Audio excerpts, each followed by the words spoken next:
2024 లేదా 25లో డిగ్రీ లేదా బీటెక్ చదివారా? సాఫ్ట్‌వేర్ జాబ్ కోసం ఎదురు చూస్తున్నారా? అయితే కోడ్ జ్ఞాన్ 100 డేస్ కోర్సులో చేరండి. జాబ్ సాధించండి. నమస్కారం సార్. నమస్తేమా. సార్ ఒకరు కింద కమెంట్ పెట్టడం జరిగింది. నా హ్మ్. భార్యది ప్రేమ, అనుమానమా నాకర్థం కావట్లేదండి. హ్మ్. అండ్ ఎస్పెషల్లీ నేనైతే ఆఫీస్ నుంచి రాగానే ఫ్రెష్ అవుదామని, స్నానం చేద్దాము అని అలా వెళ్ళినప్పుడు నా ఫోన్ వెంటనే చూసేసి ఎవరెవరు మెసేజ్ చేశారు, అండ్ అలాగే ఎవరు కాల్ చేశారు, ఈయన ఎవరితో ఎక్కువ టైం మాట్లాడుతున్నారు, ఇలా నా హిస్టరీ అంతా చెక్ చేస్తుంది. తీరా ఎందుకిలా నువ్వు చేశావు అంటే, నువ్వేం తప్పు చేయనప్పుడు నీకెందుకంత భయము అని రివర్స్‌లో నన్నే క్వెషన్ అడుగుతుంది. అది ప్రేమో, అనుమానమో నాకు అర్థం కావట్లేదు సార్ అని అడుగుతుంది. హ్మ్. అంటే ఎలా చూడాలి సార్ దీన్ని? చాలా ఇంపార్టెంట్ ఇది. చాలా ఒత్తేసినట్టుగా ఉంటుంది కంప్రెసింగ్‌గా అలా ఎవ్వరైనా సరే డౌట్‌గా మన అనుమానంగా చూస్తుంటే చాలా కంప్రెసింగ్‌గా ఉంటుంది. ఇక్కడ మనం చాలా ఇంపార్టెంట్ ఇట్లాంటి సైకలాజికల్ యాస్పెక్ట్స్ ఇవి రిలేషన్‌షిప్స్ మాట్లాడుకున్నప్పుడు అన్ని చోట్ల అందరికీ అప్లై కావు. హ్మ్. కొంతమంది నేను గూడా కామెంట్స్ చూసినప్పుడు ఇది అందరికీ కాదుగా, చెప్పడం చాలా ఈజీగా. నిజమే కష్టమే. బట్ ఒక యాంగిల్ నుంచి తీసుకుంటే ఇలా ఉంటుంది. అర్థమవుతుంది అన్నట్టుగా మనం చెప్తున్నాం. యెస్. సో, అందులోనూ ఇట్లా ప్రతి దానికి అనుమానం పడుతూ ఉంటే, హ్మ్. వాళ్ళు రియల్లీ ప్రెషర్ ఫీల్ అవుతారు. సో, ఫస్ట్ ఫ్యూ టైమ్స్ అయినా at least you should let them అడగకుండా, ఓకే. చెక్ జేసుకో. ఏమవుతది? అడిగామనుకో, "ఎందుకు చెక్ చేసావు? నువ్వెందుకు చెక్ చేసావు?" అని ఎందుకు అడుగుతున్నాడు? Something is there. సంథింగ్ ఏదో అనుమానం ఉంది అన్నట్టుగా ఫీల్ తయారవుతుంది. వస్తుంది. ఆర్ ఏదో ఎపిసోడ్ జరిగి ఉంటుందట్లా. హ్మ్. దట్ ఎవరో క్లోజ్‌గా మాట్లాడడం కానీ, ఎవరన్నా ఇంతకు ముందు ఏదైనా మెసేజ్‌లు చూసుండడం గానీ, ఒక వైఫ్ నా దగ్గరకొచ్చి చెప్పింది. ఆయన చాలా మంచాయన సార్. కానీ నేను ఒక్కసారి చూసాను ఒక మెసేజ్. ఆయన దాంతో మాట్లాడడము, రిప్లై ఇవ్వడము, ఆ మెసేజ్‌కి రిప్లై ఇవ్వడం కూడా జరిగింది. బట్ ఎప్పుడు మా లైఫ్‌లోకి డిస్టర్బెన్స్ రాలేదు. నాకన్నీ చేశాడు. కానీ అది ఎందుకు మాట్లాడాల్సొచ్చింది అలాగా? ఒక ఎపిసోడ్ ఎందుకలా జరిగింది?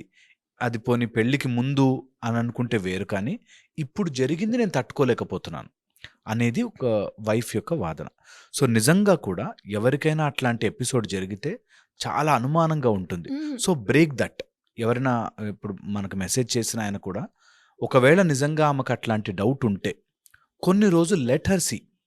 కొన్ని రోజులు మీరు క్లీన్‌గా ఉన్నారు అని తనని తను కన్ఫర్మ్ చేసుకోనివ్వండి. ప్రాబ్లమ్ లేదు. 1 ఓకే. ఓవర్ రియాక్ట్ అవ్వాల్సిన పని లేదు. హ్మ్. ఉంటుంది కొంతమందికి.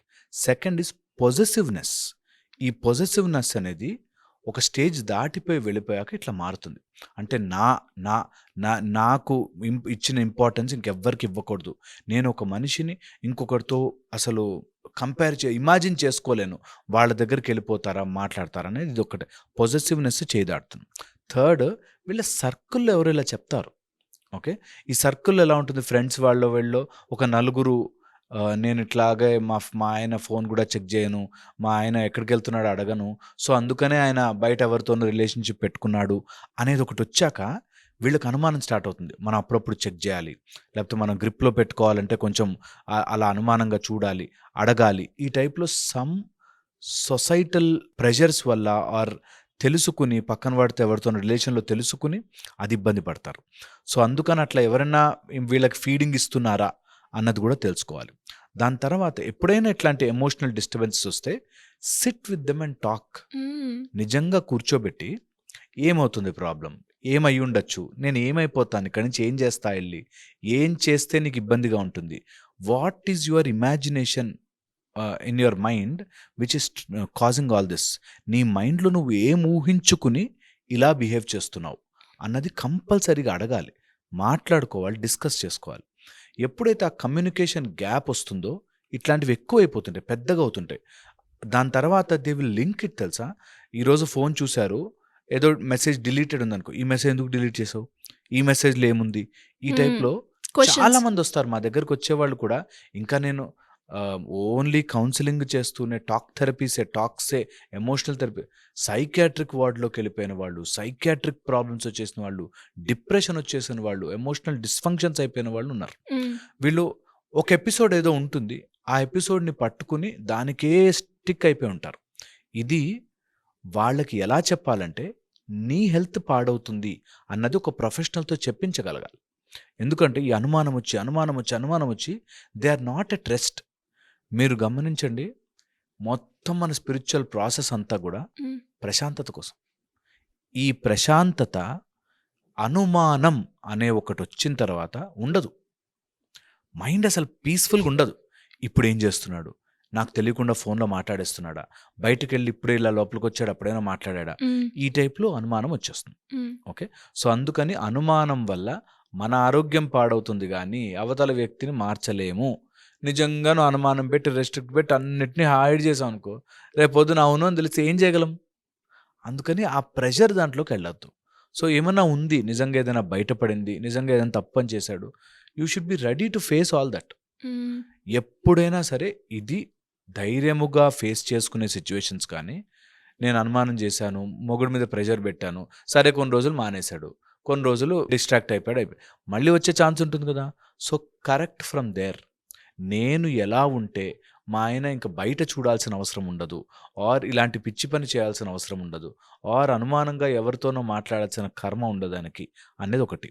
నేను కొంతమంది హస్బెండ్స్‌ని చూసాను ఇట్లాగా, వేర్ వాంటెడ్‌లీ నా ప్రొఫెషన్‌కి గాను నేను మాట్లాడతాను, లేదా నేను చేసే పని అలాంటిది, నా కొలీగ్స్ కొంతమంది లేడీస్ ఉంటారు, వాళ్ళతో మాట్లాడాల్సొస్తుంది.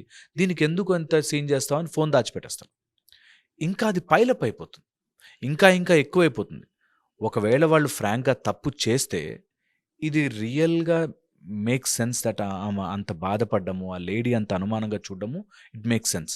ఎప్పుడైతే మనం అట్లాంటిది లేదో, లెట్ ఇట్ ఫ్రీ. హ్మ్. ఆ ఫోన్‌ని పక్కన పెట్టి, ఆమెకు అనుమానం ఉన్నా సరే, ఒక 10 టైమ్స్, 20 టైమ్స్ చెక్ చేసుకొనివ్వండి. అవును. తప్పులేదు.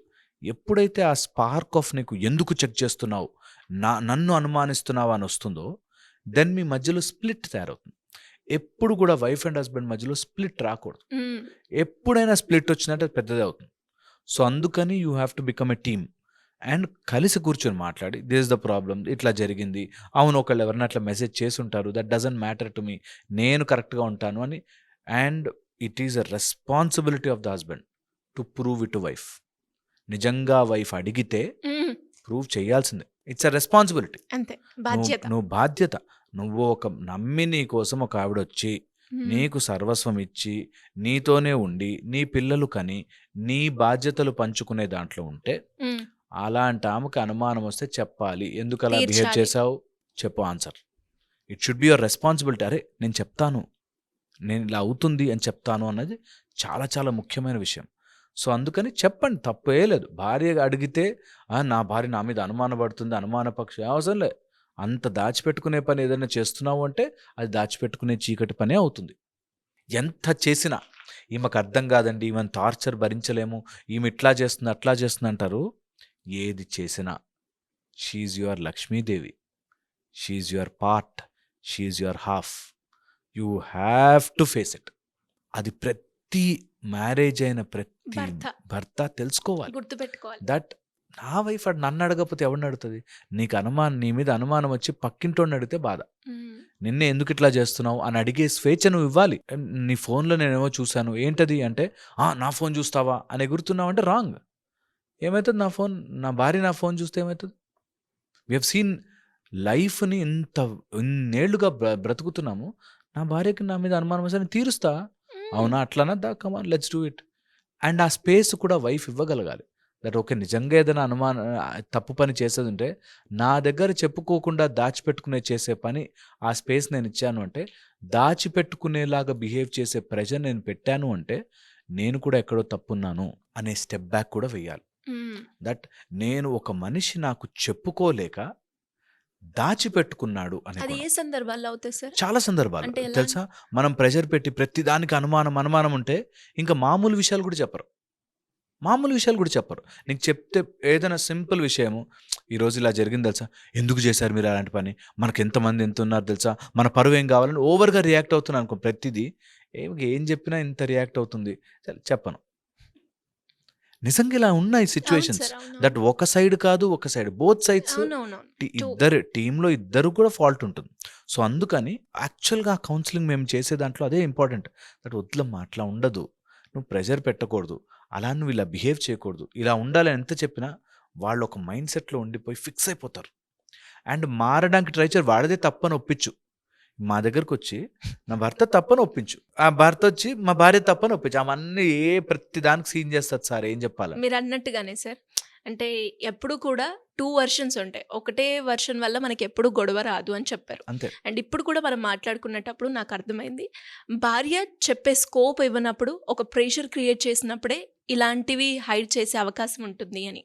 అండ్ అలాగే ఇలా హైడ్ చేశాము అని అడిగినప్పుడు, నా భార్యనే కదా, నేను ఆ స్పేస్ ఇచ్చి క్లియర్ చేద్దాము అనకుండా నన్ను అడిగింది, నన్ను అనుమానిస్తుంది అన్న ఈ 2 వెర్షన్‌లోనే ఇక్కడ డిస్టర్బెన్స్ క్రియేట్ అవుతుంది అని అర్థమైంది. ట్రూ. అంటే ఎలా మనం క్లియర్ చేయాలి ఇక్కడ? ఇప్పుడు వెరీ ఇంపార్టెంట్ ఇందులో డైరెక్ట్ బ్యాడ్, ఇండైరెక్ట్ బ్యాడ్ అని 2 ఉంటాయి. హ్మ్. ఇప్పుడు వాడు నిజంగా చెడ్డవాడు. నిన్ను హాని చేయడానికి, ఆస్తి కొట్టేయడానికి, లేకపోతే నిన్ను రోజొచ్చి తాగి కొట్టడానికి, లేకపోతే really person itself is bad అనుకోండి. హ్మ్. వాడిని మార్చలేమింక. నువ్వు ఊరికే ప్రెషర్. అలాంటి వాడిని డీల్ చేసే పద్ధతులు లీగల్ సిస్టము, మనకి పోలీసు వ్యవస్థ, లేకపోతే దాన్ని పంచాయతీ పెట్టి తేల్చుకోవడము, పెద్దవాళ్ళని పిలవడం ప్రాసెస్. హ్మ్. The other process indirect bad. ఆయన తప్పు చేస్తాడేమో అనుకుని నువ్వు బాధపడ్డావు. హ్మ్. ఇండైరెక్ట్‌లీ. ఆయన లేజీగా ఉన్నాడు అనుకో. ఒక కపుల్ తెలుసు నాకు. అతను సండే ఎంజాయ్ చేస్తాడు. లేజీ ఉంటాడు. ఓకే. ఊరికే అన్నీ ఒకేసారి సర్దేసుకోవడం గాని లేజీ ఉంటాడు. ఆ లేజీనెస్ ఈమె తట్టుకోలేదు. Indirect bad. ఆయన డైరెక్ట్‌గా హార్మ్ చేయడు. But okay. అదొక ఇరిటేషన్ వాళ్ళకి. సో, అలాగే ఇండైరెక్ట్ బ్యాడ్ పీపుల్‌ని మనం కొంచెం వాళ్ళ ఫ్రీ టైమ్ అది అనేది మనం అర్థం చేసుకుంటే, ఆ ఇండైరెక్ట్ బ్యాడ్ ఎఫెక్ట్స్ మన మీద పడకుండా ఉంటాయి. ఆయన ఫోన్ చూపిచ్చాడు. దానివల్ల నిజంగా హార్మ్ లేదు. ఇంటికి అన్నీ చేస్తున్నాడు. మీతో బాగుంటున్నాడు. సినిమాలు తీసుకెళ్తున్నాడు. ఫ్యామిలీతో హ్యాపీగా ఉంటున్నాడు. ఆయన ఫోన్‌లో నువ్వు 4, 5 సార్లు చెక్ చేసినా దొరకలేదు. అయినా కూడా ఎందుకు అని ఇండైరెక్ట్ బ్యాడ్ మనకి మనం ఇన్ఫ్లిక్ట్ చేసుకోకూడదు. హ్మ్. ప్రాబ్లమ్‌ని క్రియేట్ ప్రాబ్లమ్‌ని క్రియేట్ చేసుకోకూడదు. సో, అది వెరీ, వెరీ ఇంపార్టెంట్. సబ్‌స్టాన్షియల్‌గా ఎవిడెన్స్ దొరికింది. నేను ఇట్లాగే ఉంటానంటున్నాడు. Direct bad. హ్మ్. సో, ఈ రెండిటి మధ్యలో డిఫరెన్స్ తెలుసుకోకపోతే ఆ ప్రెషర్ క్రియేట్ అయ్యి you will have lot of trouble. So, అందుకని ఎవరైనా ఇట్లాంటి కన్‌ఫ్యూజన్‌లో ఉంటే ఆర్ అనుమానము అనే భూతము మనలోకొస్తే, ఆ భూతానికి మనం చెప్పాల్సింది, బాబు నేను చెక్ చేసుకుంటా. ఒక 4 సార్లు అడుగుతా, మాట్లాడతా, తెలుసుకుంటా. నిజంగా ప్రాబ్లమ్ ఉంది, ఆయన మోసమే చేయాలనుకున్నాడు, ఇంకో రిలేషన్‌షిప్‌లోకి వెళ్ళిపోయాడు, లేదా తప్పుడు పనులు ఏమైనా చేస్తున్నాడు. నేను డీల్ చేసే ధైర్యం తెచ్చుకుంటా. ఎలా డీల్ చేస్తామండి? 10 ఏళ్ల నుంచి ఉంది. నా పిల్లల ఫీజు ఆయనే కడుతున్నాడు. ఈ టైప్‌లో కారణాలు చెప్తా. బయటికి రాలేరు. లోపల ఉండలేరు. ఆయన మనకు తగ్గట్టుగా బిహేవ్ చేసేస్తే బావుంటుందని చెప్పి, మీరేమైనా మ్యాజిక్‌లు చేయొచ్చు కదండీ! తంత్రాలు చేసేయొచ్చు కదండీ! ఈ టైప్‌లో వస్తారు. అవి జరగవు. మీరు మీ ఓన్‌గా దీన్ని ఎట్లా కరెక్ట్ చేసుకోవాలి, ఎలా ఫేస్ చేయాలి, ట్రూ. ఎలా సాల్వ్ చేయాలి, ఎలా తట్టుకుని నిలబడాలి, ఇవి ప్రాసెస్‌లు. అంతే తప్ప కన్‌ఫ్యూజ్ అయిపోయి, ఆ గొడవలో నేను ఇలాగే ఉంటాను, అయ్యో అని బాధపడితే, ఒక తల్లి వచ్చి ఆమెను హగ్ చేసుకొని, ఊరుకో నాన్న అంత సీన్ లేదక్కడ. అంత ఎమోషనల్‌గా మనం డైవర్ట్ అవుతున్న కొద్దీ bad things keep on happening to us. ఇది చాలా ఇంపార్టెంట్ అర్థం చేసుకోవడం. సో, అనుమానం వస్తే తీర్చాల్సిన బాధ్యత భర్తకి భర్తది ఉంది. ఉంది. అండ్ నీకొచ్చి చెప్పుకునేంత ప్రేమ స్వరూపంగా ఉంటే, అన్నిటికి నువ్వు ఎలా ఎందుకు చేసావు, ఇలా ఎందుకు చేసావు అని కాకుండా, అరే మా ఆయన నాకు వచ్చి చెప్తాడురా బయటికి, టెన్షన్ వస్తాడు కదా అనే అన్నా. దాంట్లో ఉంటే నిజంగా రిలేషన్‌షిప్ బావుంటుంది. True sir. ఈ 2 రాని చోటే డిస్టర్బెన్స్ కాంబినేషన్ అనేది. డిస్టర్బ్ అయినప్పుడే అన్ని రిలేషన్స్ ఇంతే. ట్రూ. 99% రిలేషన్‌షిప్స్ పాడవుతున్నాయంటే కారణం ఇదే. చెప్పుకునే స్పేస్ ఇవ్వరు. కమ్యూనికేషన్ ఉండదు. అర్థం చేసుకోరు. Yes sir. డెఫినెట్‌గా. అంటే ఇది కామన్‌గా కూడా మనం చూస్తూ ఉంటాం. ప్రతి భార్యాభర్తల్లో ఒకానొక సందర్భంలో ఇది జరిగే ఉంటుంది. జరిగే ఉంటుంది. అండ్ అలాగే మీరన్నట్టుగానే ఇటు మనము భర్తది తప్పు అనలేము, భార్యది తప్పు అనలేము కాబట్టి, మీరు చెప్పిన ఈ 2 పాయింట్స్ కనుక ఏదైతే ప్రెషర్ పాయింట్ స్కోప్ ఇవ్వలేదు అనేది గుర్తుపెట్టుకోవడము, నా భార్యనే కదా చూపిస్తే ఏంటి అని చూపిస్తే ఈగోకి పోకుండా ఉంటే చాలా బాగుంటుంది ఆ రిలేషన్‌షిప్.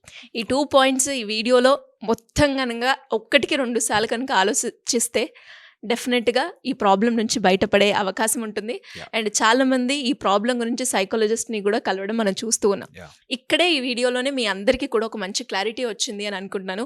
ఇంకా ఇలాంటి ఎపిసోడ్స్ గురించి మీకు కనుక ఇన్ఫర్మేషన్ కావాలి అంటే పార్ట్ 2 అని మీరు టైప్ చేస్తే ఖచ్చితంగా మేము వాటి గురించి ఎపిసోడ్ అనేది మేము చేస్తాం. Thank you sir. Thank you so much.